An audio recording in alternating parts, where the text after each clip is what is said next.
Hello, welcome to my channel. I'm All Things Wrestling, and today I'm going to be giving my thoughts on WWE SmackDown Live, 6th of June 2017. I'm sorry about the lateness of this episode, but I fell asleep. What are you going to do? Let's just get straight onto it. Shane McMahon makes his way down to the ring. We see the 5 women who will be in the Money in the Bank ladder match, as well as James Ellsworth in the ring. He introduces everyone in it. He gets the briefcase lowered down. It's a white one. It's really nice. All women just kind of say, I'm going to win, I'm going to win, I'm going to win. Charlotte mentions she's more genetically superior. Charlotte says, stop ripping off your father with the ruse. And then Becky points out that she's ripping off her uncle. I love that! Slam! That's the whole point of this segment. Then Lana, of all people, come in the ring and say, I want to be in the ring. And then this line of opportunity, I want a match, is like not the place or the time. She says I can beat Naomi, and she's just like, not going to happen. And then she just leaves. It was an alright opening segment. It did lead to a 6-woman tag, so we'll talk about that in a second. But yeah, it was a alright talking segment, I guess. To be honest, it wasn't the best, but it built up how big this Money in the Bank match is going to be. So yeah, all good. To be fair, I enjoyed it. Everyone looked good, especially the Becky, Charlotte and Natalia. Actually did look pretty good there. Tamina said a piece about I will shut you all up kind of thing. It weren't too bad. Then we had that tag team match. Lana makes her way to the ring. She distracts Naomi. She trips her up on the apron. Tamina was a super kick for a 3 count. Very logical, smart booking there. I like that. Good turn. The match itself was meh. What are you going to do?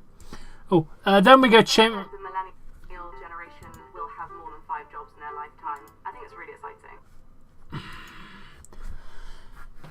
Then we go to Shane McMahon in his office. He sees Then Shane walks into his office. He sees the Andre the Giant Memorial Trophy. Mojo Rawley says, I've been riding on the bench for 2 months. I want an opportunity. And then Shane just says, okay, you can have an opportunity. If you beat Jinder Mahal tonight, you can go in the Money in the Bank ladder match. It was a good exchange. It weren't too bad. I enjoyed it. That's going to be one of our matches tonight. Weird thing is, that would have been a jobber match 3 months ago. That's ridiculous. Then we go to the rematch of AJ Styles versus Dolph Ziggler. Ziggler blocks the Sunset Flip attempt to drop down for a near fall. Styles clash for the 3 count. I liked it. Good match, as you would expect from the 2 talents that are in the ring. All good. Styles got his win back. What are you going to do? Now the best segment of the show. It's time for the latest edition of the Fashion Files. Noir style. Tyler says, you are asked to turn left on a runway when you're getting your mugshot taken. Tyler says it was a slow night in Rochester.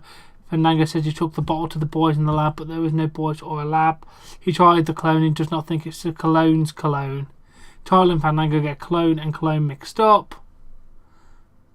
Obviously. Tyler says he gets it, but he doesn't really get it. Fandango doesn't get it either. We see the New Day in the back, but the New Day pops.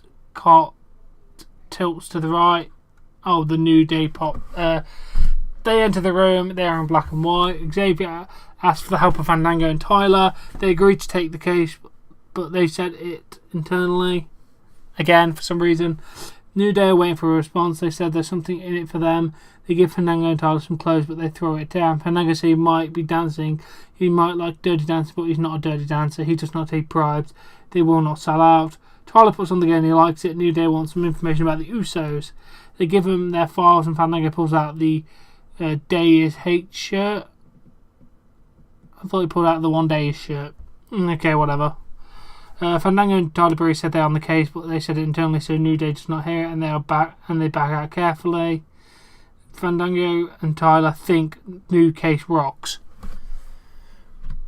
It was great. I love this segment. It's so damn good. Oh, so good. Just appreciate good comedy when it's actually there. Then we go to the Singh brothers introducing Jinder Mahal. We have the Jinder Mahal with the Singh brothers versus Mojo Rawley in a non-title match. Mojo Rawley with a Stinger Splash. He gets Mahal on his shoulders. Mahal rakes his eyes away from the referee. Sends Mojo shoulder first into the ring post. And then a Cobra Clutch Slam for a 3 count. It was alright. It was alright. Mahal did look pretty good. So that's the main thing. After the match, Jinder takes Moxley back in silence. He speaks. He reminds everyone he's WWE champion. He just broke the dream of Mojo Rawley. Just like he'll dismantle the dreams of Randy Orton, thinking that he can win the WWE title in his own town. Mahal says Randy Orton is sick and anyone who supports him is sick. Mahal says, here's your antidote, here's your medicine. Once he cures the WWE Universe Randy Orton, you will have no choice but to accept him as your modern day Maharaja. I can't say it. And then he addresses the people in Punjabi. It was an alright Jinder promo. Standard, but really good to be fair.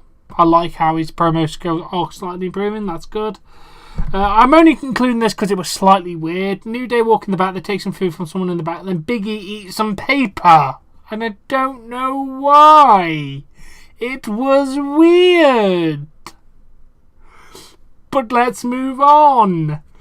Randy Orton is asked about Jinder's comments. He said after SmackDown he had the honour of getting a few calls from legends like his father, Ric Flair. And what pissed me off, Harley Race. Randy Orton, I'm going to say this right now. Tuesday, Harley Race had an unfortunate accident and broke both his legs, so I'm pretty sure he didn't ring you. Get your facts right, please, before you sound like an insensitive arsehole. Sorry, Harley. I do hope you're feeling alright. They let Jinder run his mouth all he wants because actions speak louder than words. In his hometown, he will not say one word and Jinder will hear him just fine. Yeah, it was alright. Then match for the Colognes. Not the Cologne. A Cologne. Yeah. Versus Big E and Xavier Woods. Epico with the Jawbreaker. Woods tags in. Woods with Nenzaguri. Then Woods and Big E hit Midnight Hour for the 3 count. It's just an alright match, to be fair. I think New Day are good. It's nice to see them back on TV. After the match, Usos come out. Jimmy said they're impressed. Jimmy and Jay tell them to keep down what they're doing because the tag division is on lockdown. Jimmy said they are not always serious. Jimmy comments on Kofi's outfit. Jimmy asks Biggie is his bra size. They mention up, up, down, down, which Xavier reacts to, but he doesn't know about it because he's Xavier Woods, not Austin Creed. Kayfabe. They say Money in the Bank, there won't be any more laughter. It was an alright promo. I like the Usos. Then Zayn is in the interview area. He's asked about preparing for Money in the Bank match. He said he's been watching a lot of matches to see the weaknesses of everyone. He cannot figure out Shinsuke Nakamura, so he'll be on commentary. He says Shinsuke's charisma is what makes it hard to forget how hard his. That's what makes you forget how hard his strikes are. The opportunity's too big and too important. Corbin talks by, takes him out. He asks a question for Sammy. Corbin punches him, beats him down with a couple of ladders. Corbin smashes him to even more ladders, and then just says a spot opened up on commentary. Thank you, Baron Corbin. Bam! That's what we like, man. That's what we like. Good job. Take him out. Oh yeah, I love Sami Zayn, but Baron Corbin, that line, just it was so good. Sorry. Then Shane is on the phone. He's telling the person on the phone that Sami just got beaten up by Baron Corbin. Naomi says she wants a match against Lana and the Money in the Bank. Shane says she doesn't have to do it. She wants to, and she puts the title on the line.